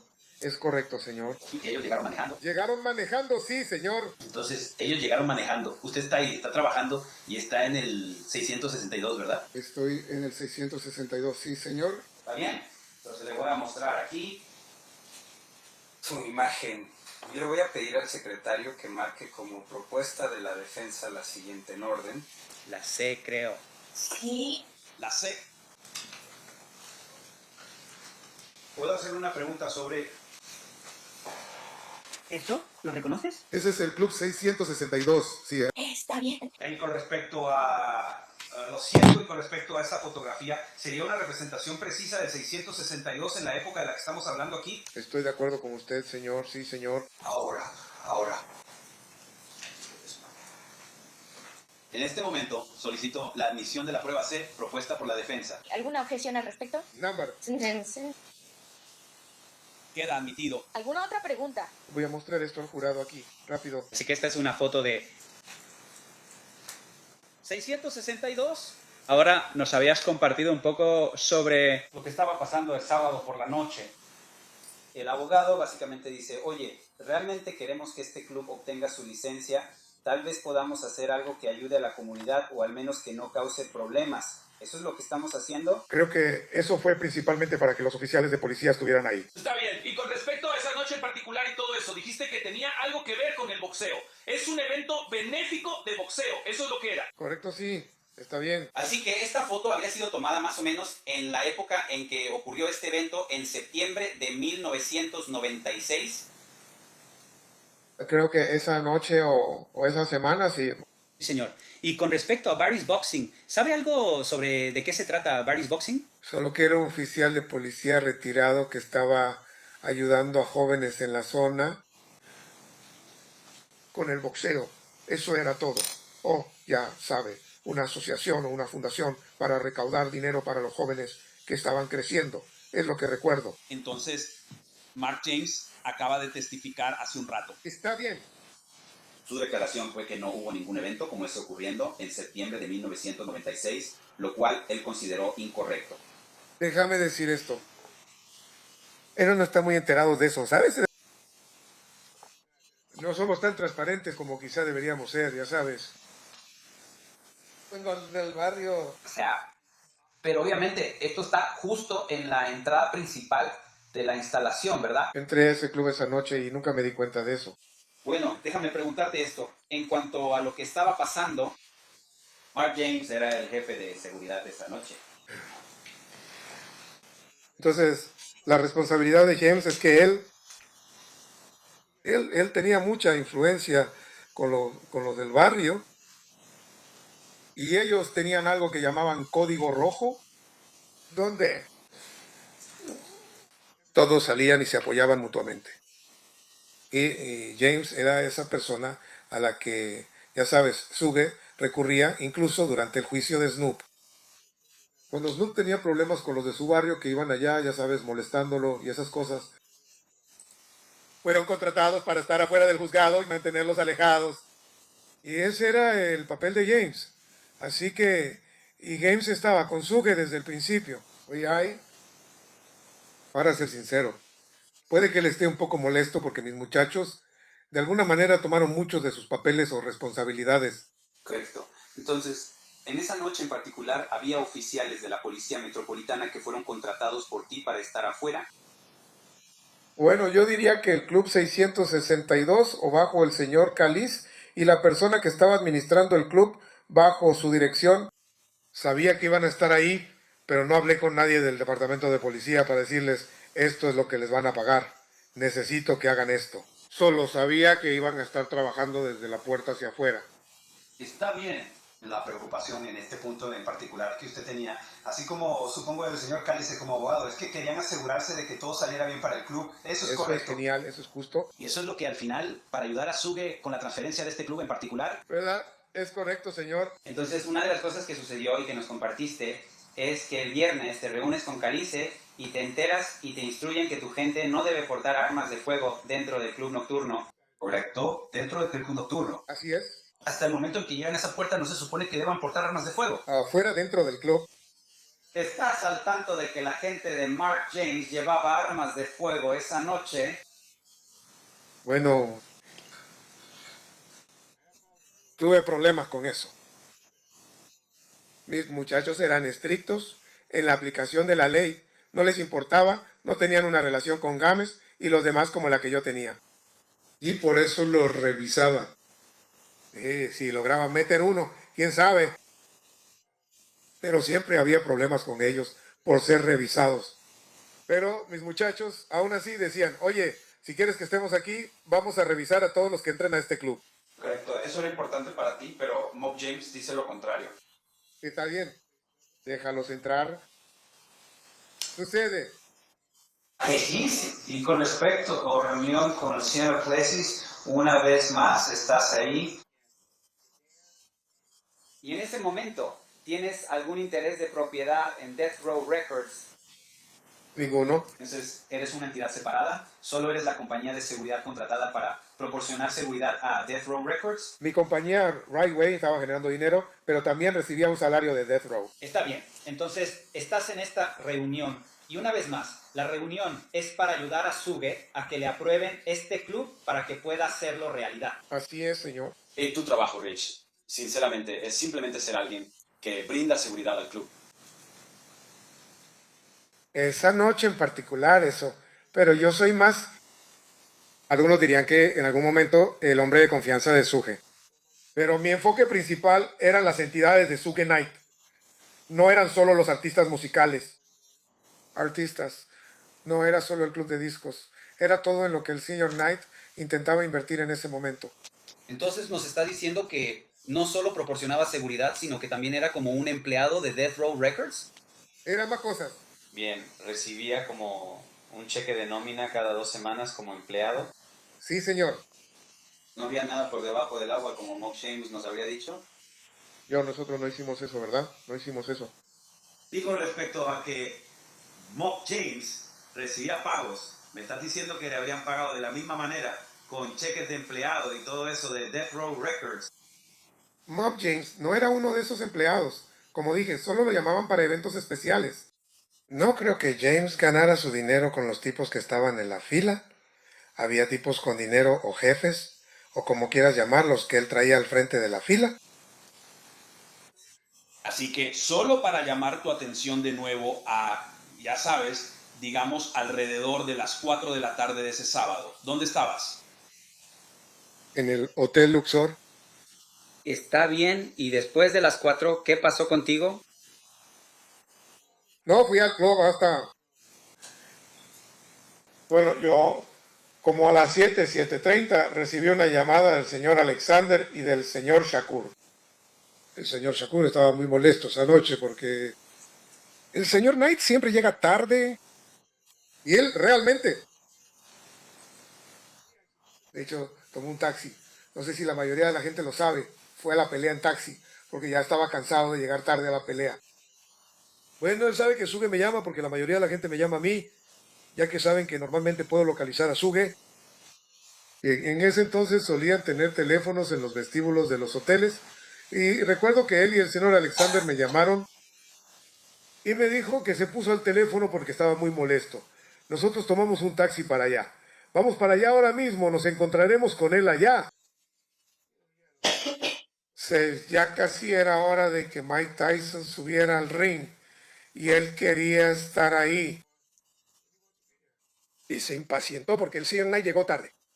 Ahora, hasta este punto, tú te habías convertido en la persona a la que llamaban si querían localizar a Suge, ¿verdad? En la calle, o sea, cuando andábamos afuera, él tenía un equipo de oficina, asistentes, el señor Anderson y el señor Tess Roy, que estaban en la oficina, pero generalmente, si yo llamo a Suge, él contesta. Pero con respecto a ti, normalmente estabas con Suge cuando se hacía la llamada, ¿verdad? Ellos te llaman y te dicen, oye, ¿dónde está Suge ahora? Aquí está. Eso es correcto. Entonces, en esa noche en particular, Tupac está molesto porque Suge obviamente llega tarde. ¿Quién te llama? A su guardaespaldas, Frank llamó, pero él contestó el teléfono. Si sabes algo sobre el señor Shakur, él es un tipo que le gusta estar al tanto de todo.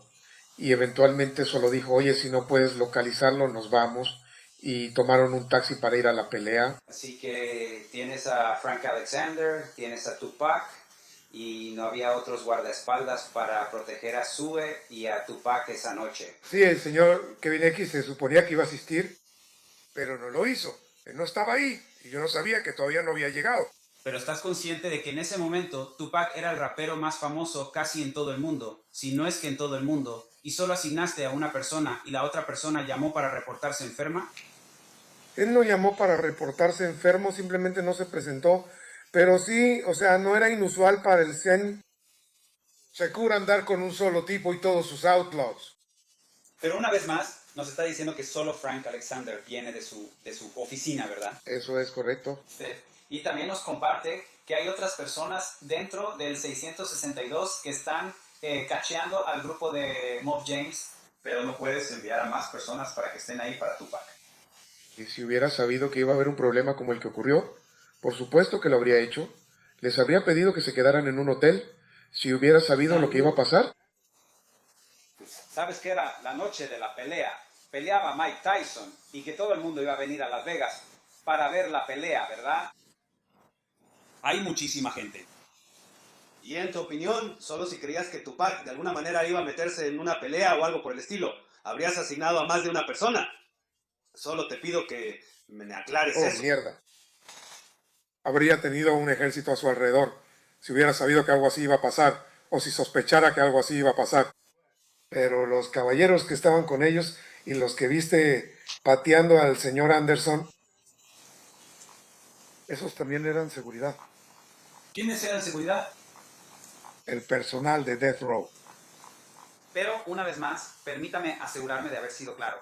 Tú, en este momento en particular, solo tienes un guardia de seguridad con todas estas otras personas de, no sé, de Death Row Records que no son guardias de seguridad. Todos son gánsteres, magnates de la mafia. Sí, confío más en ellos de lo que puedo confiar en mi seguridad. Sí. Entonces, más que confiar en policías, policías fuera de servicio y policías retirados, ¿confías en esos magnates de la mafia? Yo sí, personalmente. Está bien. Ahora, Además de eso, después de que entran para la pelea, ¿verdad? Supongo que Frank Alexander probablemente no tenía boleto. Sabes, eso siempre fue un problema con el Senior Knight. Él le prometió a todos que podían ir a la pelea. Y cuando llegamos a la puerta siempre es un problema, pero algo hay que reconocerle. Él se asegurará de que al menos el señor Shakur tenga un guardia de seguridad adentro, si no es que los dos, y yo mismo. Él se asegurará de que entremos. Bien, entonces todos entran para la pelea. Y luego, por una razón, Bruce Seldon recibe un golpe fantasma, cae al suelo en el primer asalto en 1 minuto con 45 segundos, ¿verdad? ¿Lo llamas fantasma? Si tú lo dices. Solo estoy viendo la grabación, ¿verdad? Todo lo que tenemos es un guión. Entonces él cae al suelo, la pelea termina. Los se van de la pelea. ¿Verdad? Emocionados. ¿Lo ves? Sí, Tupac estaba muy emocionado. Emocionado. Entonces recibiste una llamada de Frank Alexander diciendo, oye, la pelea terminó temprano, ¿ya vamos en camino? Ni una... Y eso es normal. Está bien, y quiero asegurarme de que quede claro el tipo de comunicación que tenías, así que los celulares no estoy seguro de que estuvieran disponibles para todos. Tú sí tenías uno. Casi todos tenían celulares, pero eran caros. Me llamaste después de las 7, ¿verdad? En ese entonces... Él no lo entiende. Sí, es tonto. Pero sí tenía los teléfonos Nextel de Nick. Teníamos como 8 o 10 de ellos que hacían doble función. Mis muchachos sabían que más les valía que fuera una emergencia para contestar ese celular. Pero los radios bidireccionales en los Nextel de Nick, podías usarlo en el teléfono. Así es como nos comunicábamos. En una foto con Budry, verás uno colgando de su bolsillo. Esos eran el tipo de teléfonos Nextel que teníamos. Y volviendo a lo que tiene Frank. Frank sí tiene uno de esos radios. Él tenía uno, pero después se enteró, una vez después de analizar lo que pasó, que estaba muerto. Así que él está ahí, no te llama cuando sales de la pelea. Ahora, ¿te llama después de que sucede la situación con Fernando Anderson? No, señor. Todos salen corriendo, ¿verdad? Todos regresan, creo, al Luxor.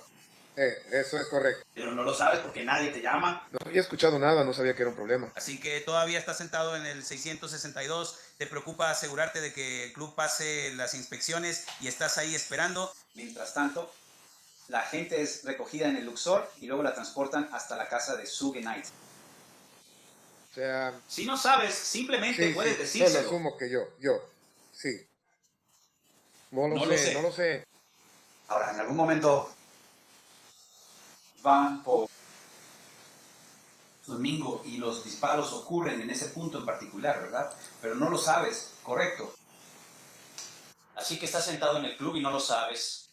No estaba sentado, pero sí. Bueno, como sea, o sea, estoy seguro de que estás trabajando, ¿verdad? Así que estás trabajando y tu preocupación es asegurarte de que estén listos los pases del club y los pases del club para Suge Knight. Aunque su abogado está presente, todos estos policías están afuera y tienen la experiencia en seguridad de Mob James adentro, ¿verdad? Y como de 25 a 30 de mis muchachos. Y así que, una vez más, sí, 20 a 30 de tus Correcto. muchachos. Sí. Oficiales de policía retirados o policías fuera de servicio. Correcto. Y todos están ahí. Correcto. Y en algún momento te avisan que Tupac había sido baleado. ¿verdad? Me avisaron, correcto. ¿Fue a través de los walkie-talkies de Nextel? No, señor. ¿Cómo sucedió eso? El señor Williams y el señor McDonald corrieron hacia mí, me lo dijeron. Está bien, ninguno de los tuyos, sino dos personas que estaban asociadas con la gente de Death Row. Don George. Eric. Y ellos son los que te dijeron que, oye, algo pasó con Tupac. Entonces, en ese momento en particular, ¿qué hiciste? Como dije, al principio no le creí. Pero estamos hablando de segundos ahora. Señor Caliza, de alguna manera, pues, verificó que sí, algo está pasando.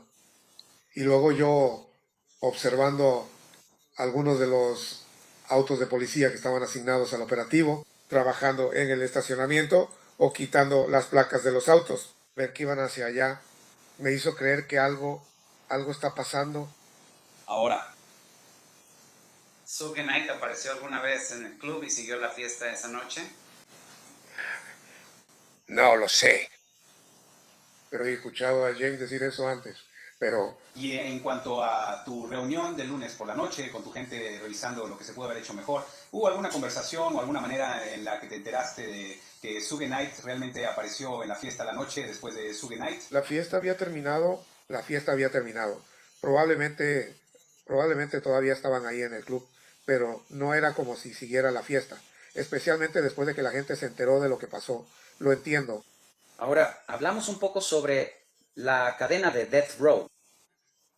¿Recuerdas haberle dicho al detective Mock cuando te visitó que nunca vendiste tu cadena de Death Row por tiempos difíciles? Sobre, yo tenía una de platino, es correcto. Ahora, más adelante, cuando estás testificando ante el gran jurado, ¿recuerdas haber hecho eso? Todavía tengo mi Go conmigo, si es eso lo que preguntas. Entonces, cuando te hacen la pregunta al principio sobre tu cadena de Death Row, nunca le dices al detective Mock, por ejemplo, que es de platino, ¿verdad? No sé. Déjame decirte.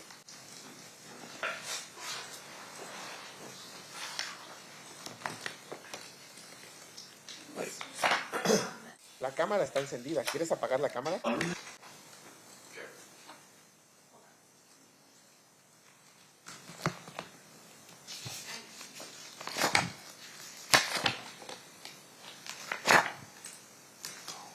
Entonces, esto sería la página 2021, abogado, de informe o grabación de los problemas de búsqueda.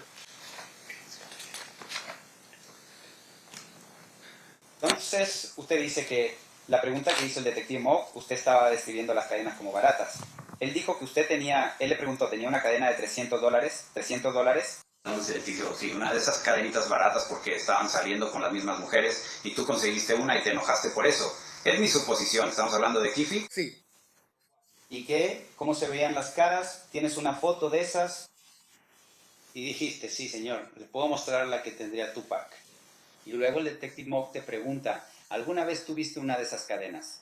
Y respondes, sí, yo tuve una. Y luego la pregunta fue, ¿qué le pasó? Y dijiste, ¡mierda! Llegaron tiempos difíciles. Y el detective Mock se compadece y dice, sí, te entiendo. Dijiste, tengo que deshacerme de eso de alguna manera. Y luego el detective Mock pregunta, ¿cuánto obtuviste por eso? Y dijiste, obtuve como $5,000 Sí, era de platino. Era de oro blanco. Yo, puedes ver, y estoy seguro de que lo has hecho, varias entrevistas, fotos mías con mi cadena de oro puesta. Yo las uso en varios de los videos de YouTube. Pero es de justo decir, por supuesto, que ya sabes, cuando dijiste que tenías una, no es una de oro, no es una de platino, es de oro, ¿verdad? Como dije, la que vendí fue la de platino. Ahora, además de eso, más adelante, cuando estaba testificando ante el gran jurado, la pregunta que hizo uno de los jurados fue, y quiero asegurarme de ser claro porque no quiero arruinarlo, quiero ser preciso contigo. Su señoría, creo que esto es un intento inadecuado de desacreditar o refrescar la memoria. No estoy seguro de que los restaurantes de cada año sean relevantes antes de hacer la pregunta. Permítame. Permítame hacer esto solo para refrescar su memoria y simplemente no quería hacerlo.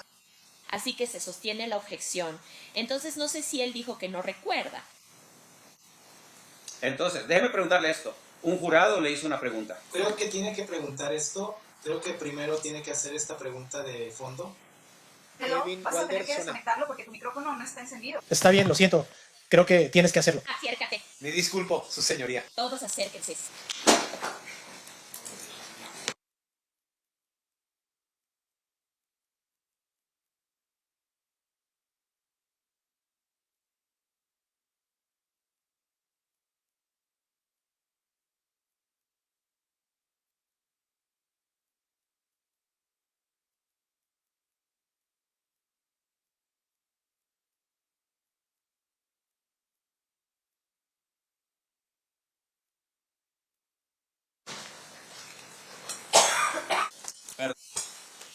Entonces, ¿te hizo esta pregunta un gran jurado? Nuevo, su señoría. Creo que otra vez tienes que hacer la pregunta previa. Él está tratando de impugnar o refrescar mi memoria sobre algo de fondo. Tienes que preguntar procesalmente, tienes que hacer la pregunta de fondo primero, no sobre lo que te preguntaron son... ¿Estás hablando del sujetador de cadena? Sí. Él ha estado inconsistente con lo de la cadena. Y por eso creo que cuando él ya respondió sobre las cosas de la cadena, no entiendo. ¿Estamos Ahora, Jun impugnando está su en testimonio fisioterapia o- diciendo que él ha dado una declaración inconsistente en el pasado. Así que, se rechaza la objeción, puede continuar. Recuerda que el gran jurado le hizo una pregunta. ¿Todavía tiene su dije de Death Row? Correcto. Y usted dijo que sí, que todavía lo tiene. Sí, lo tengo. No dijiste que era de oro. No dijiste que era de platino. Solo dijiste tenía mi dije de Death Row. Eso es correcto. Ahora, Uno de los otros temas de los que hemos hablado un poco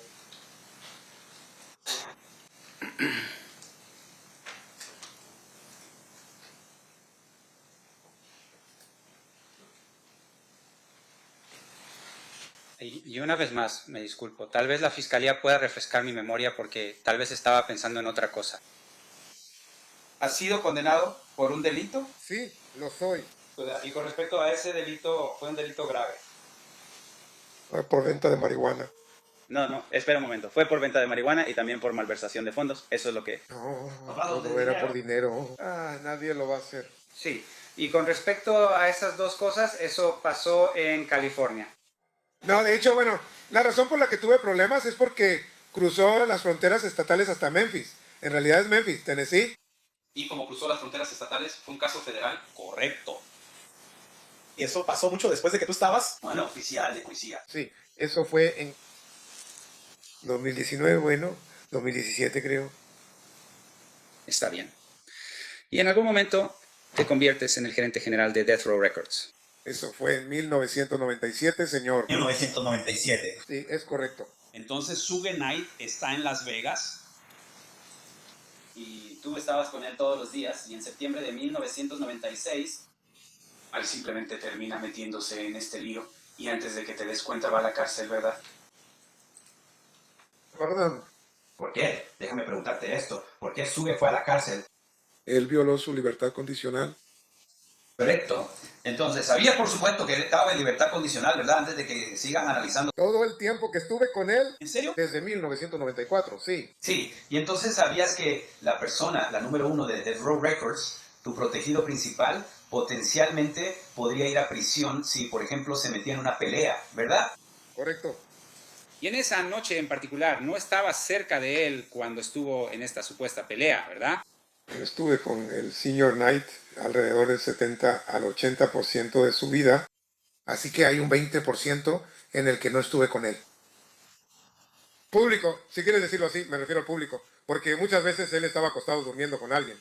Y yo no estaba con él. En el momento más importante de la vida de Suge Knight, cuando necesitaba tu protección, ¿no estuviste ahí para él? Desafortunadamente no, eso es correcto. Y luego te convertiste en el gerente general de Death Row Porque Records. él me llamó, no por nadie más. Muy bien, no tengo más preguntas. Muy bien.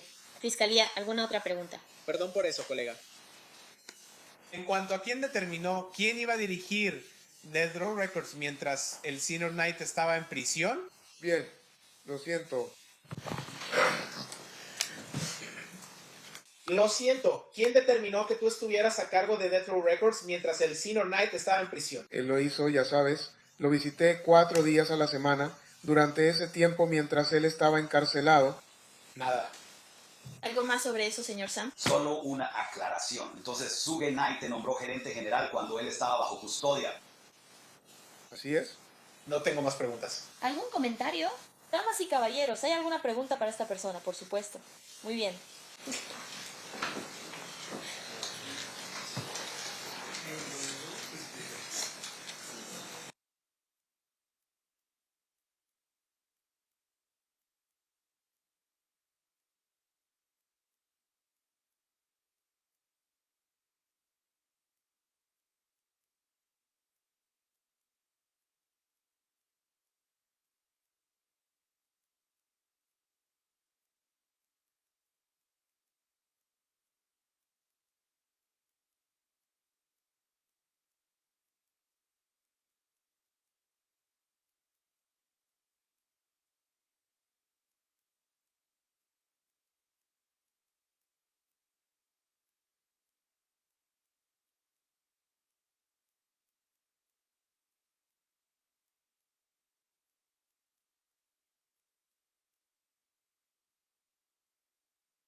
Muy bien, señor Wright. Tengo un par de preguntas para usted de parte de nuestros miembros del jurado. Primero, si sabían que los teléfonos celulares eran para casos de emergencia, ¿por qué no llamaron una vez que ocurrió el tiroteo? ¿Por qué se enteró usted después, en persona? Claro que quiero saber por qué no me llamaron. Es la responsabilidad del señor Alexander. No supe nada de él. No supe nada de él. ¿Había algo por escrito sobre la transferencia del poder de gestión a usted sobre Death Row Records? No lo llamaría poder. Solo, ya sabes, encargarme de las operaciones diarias. La que contrataba artistas para él. Quiero decir, yo hacía todo por él. Me encargaba de sus mujeres, me encargaba de sus padres. Me encargué prácticamente de todo mientras él estaba encarcelado. Hey, Killian, porque yo iba y venía viéndolo, ya sabes, los 4 días. Hace horas hablando por teléfono con él. Y yo era solo su punto de contacto, por supuesto. Entonces, ¿había algo por escrito al respecto? No que yo sepa allá. Bien. ¿Hubo algún testigo de eso? Bueno, hay una joven sentada aquí ahora mismo que contraté. Ya sabes, mientras él estaba encarcelado para la disquera. ¿Hubo algo por escrito? Lo siento. ¿Firmaste? No le ¿Qué das dijiste? órdenes con señas. Está bien. Fiscalía, ¿alguna pregunta basada en esas respuestas? No, fiscalía. ¿Tienen alguna? Sí, tengo. Muy bien. Solo quiero asegurarme de que entiendo. Te conviertes en el gerente general de Death Row Records. ¿Y cuáles eran tus responsabilidades laborales? Hice de todo, para ser honesto. Yo fui quien llevó al señor Shakur a la prisión para reunirse con él. Yo, ya sabes, ayudaba también. Así que, ya sabes, armaba los álbumes. Fui y me reuní con Jimmy Iovine, quien era nuestro distribuidor en ese momento. Negocié acuerdos con él. Todo lo que hice fue aprobado por el Senior Knight, pero yo era su punto de contacto. ¿Alguna vez tuvo un poder notarial firmado por el Senior Knight para firmar en su nombre? No, lo que yo hacía era generar todo y lo enviaba. Su abogado venía a visitarlo los martes. Sí, era algo realmente importante. Martes. Y si lo necesitaba antes, él estaba casado con una joven llamada Michelle Lai, o al menos ella pensaba que estaban casados. Y él le afirmaba, tenía el poder notarial para firmar, pero no trataba con nadie. Y también teníamos un sello de goma que 2 de sus amigas usaban para firmar cheques o algunos contratos y los aceptaban. Entonces, si había algún problema con la cuenta bancaria, por ejemplo, tenía que conseguir que alguien más se encargara de eso, no usted. Yo trataba con el contador y generaba los cheques. Pero sus 2 amigas eran las que los sellaban. Y con respecto a sus 2 amigas aquí, ¿eran empleadas de Death Row Records? Una era artista, Michelle Lai. Luego la otra, señorita Hawkins. Solo era una novia. Ahora, ¿usted está consciente de que en ese momento el señor y Joe Knight estábamos involucrados en este asunto que ocurrió en Las Vegas y finalmente le revocaron la libertad condicional, que su sello discográfico estaba valorado en alrededor de, ¿qué? $500 millones. Escuché 300, pero estaba por ahí. Muy bien, entonces es un activo bastante significativo, ¿verdad? Correcto. Ahora, de todo esto, tú eres el gerente general, tienes acceso a todo.